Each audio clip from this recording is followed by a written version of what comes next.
Kita masuk ke sifat antarmuka, ya. Nanti ini di suspensi atau emulsi juga seperti ini prinsipnya, bahwa ya harusnya teman-teman kemarin dapat energi bebas ya, tapi kebetulan kemarin tidak di RPS dan di skip, maka saya jelaskan sedikit ya, bahwa suatu zat, ya di sini zat cair, ya, itu memiliki kecenderungan untuk membentuk suatu bentuk, ya, membentuk suatu shape, ya, bentuk yang dimana luas permukaannya adalah minimal, ya, paling kecil. Nah, kalau air, ya, ibaratkan air yang jatuh dari daun, ya, nah kemudian pasti akan berbentuk sferis atau bola seperti ini, ya, teman-teman bisa lihat di sini. Nah, ketika air ini berbentuk bola, maka artinya luas permukaan dari air ini akan paling minimal, ya. Coba kalau air ada suatu benda bentuknya bola dan bentuknya kotak persegi, gitu ya. Dengan volume yang sama, kira-kira luas permukaannya akan lebih banyak mana? Itu kan yang bola yang lebih kecil. Ya, maka sfer ini memiliki luas permukaan yang minimal sehingga energi bebasnya itu paling minimal gitu ya. Nah, keadaan ini yang kita sebut dengan keadaan states of matter di sini, state up, maksudnya keadaan bentuk di mana zat cair ini memiliki energi yang paling rendah, yaitu keadaan yang paling stabil. Oke ya. Jadi kecenderungan suatu benda itu akan membentuk luas permukaan yang paling minimal. Kayak gini ya. Sehingga keadaan dia paling stabil. Nah, kita lihat contoh ya di sini.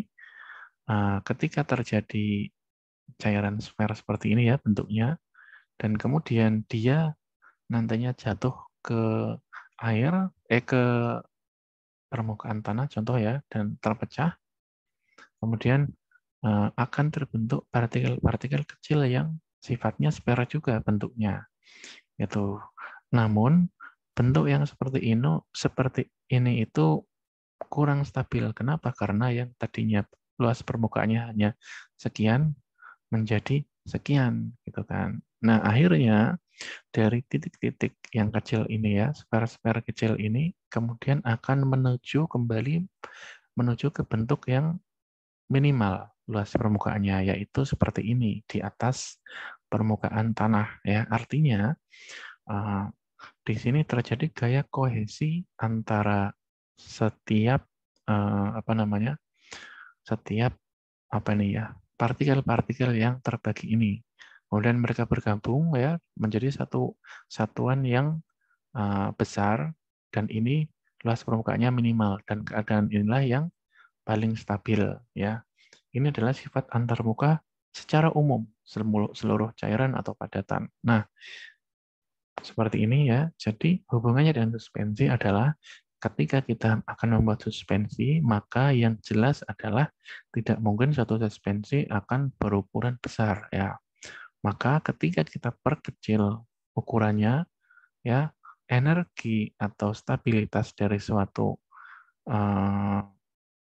senyawa tersebut, zat tersebut pasti akan semakin rendah karena energinya atau luas permukaannya akan semakin tinggi.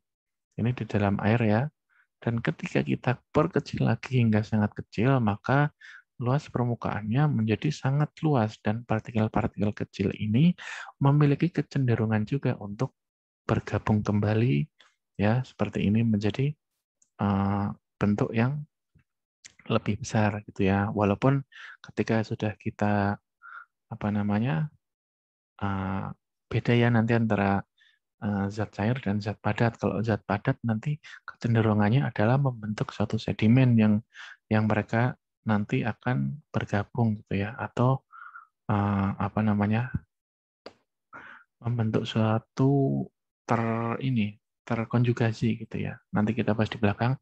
Yang artinya keadaan yang A dan keadaan yang B itu memiliki penanganan yang B itu jauh lebih rumit dibandingkan dengan yang A, karena kondisi B itu energi yang apa namanya dia terbentuk karena proses kita gerus atau kita perkecil partikelnya, itu yang kondisi paling tidak stabil dibandingkan dengan A.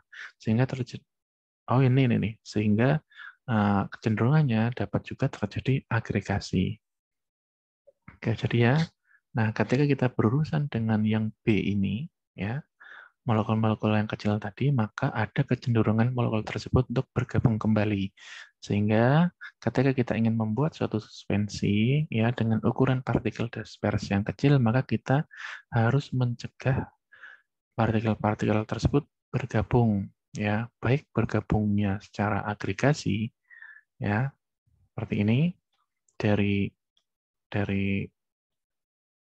ini ya, saya ambil 1, ini 2, ini 3.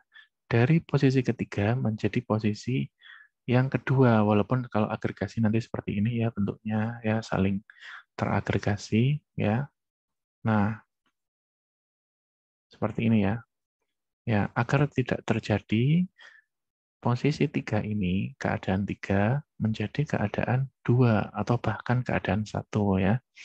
Ya, jadi kita cegah bergabungnya partikel tersebut. Namun sekaligus juga kita buat partikel tersebut menjadi stabil ya, sehingga kondisi di mana terjadi 3 ini partikelnya sangat kecil yang ingin kita suspensikan nanti, kondisi tersebut kita stabilkan sehingga ini dapat menjadi stabil.